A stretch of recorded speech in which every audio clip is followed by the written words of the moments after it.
So গতকাল বরবাদ দেখে আসছি। এখন বরবাদ নিয়ে যে কথাটা কেউই বলতেছে না সেটা বলি আমি, হ্যাঁ। মানে এখানে ভায়োলেন্স আছে, শাকিব খানকে ডিফারেন্ট একটা শেডসে দেখা যাচ্ছে, প্রচুর মারামারি কাটাকাটি, অস্থির লেভেলের মুভি, সেরা মুভি ঈদের, এবং শাকিব খানের ক্যারিয়ারের one of the best movie. I agree on that. But যে কথাটা কেউ বলতেছিল সেটা হচ্ছে এখানে এইসব ভায়োলেন্স মারামারি কাটাকাটির মধ্যেও একটা সোশ্যাল মেসেজ আছে। সেটা কি? যেখানে সেখানে মূত্র বিসর্জন করতে নেই। ইয়া এক্স্যাক্টলি, আপনি যখন মুভি দেখবেন তখন এটা রিয়েলাইজ করবেন।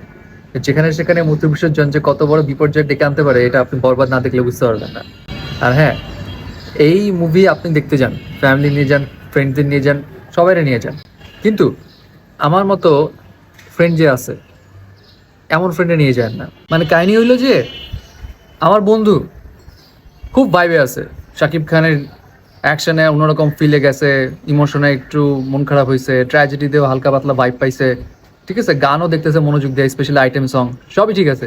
মানে ব্যাটারের শাকিব খানের মুভি দেখা শিখাইলাম আমি, কিন্তু ব্যাটা এত কিপটা কিপটা, মানে টিকিট কাটছি আমি, টিকিট লাইন ধরলাম আমি, পপকর্ন কিনলো না হালায়। যাই হোক, সিনেমাতে এই মারামারি কাটাকাটি এর পাশাপাশি ভরপুর মোটামুটি সিনও আছে। মানে sorry for my language, but মানে এটা কিন্তু আছে, এটা অস্থির লেভেলে কিন্তু জিনিস এখানে গেম খেলা হয়েছে, বুঝছেন? এটা আমার ভালো লাগছে। আর সিনেমাতে টুইস্ট আছে ইন্টারেস্টিং। ফার্স্ট হাফ তো যায় যায়, সেকেন্ড হাফটা অন্য লেভেলে পিক করে।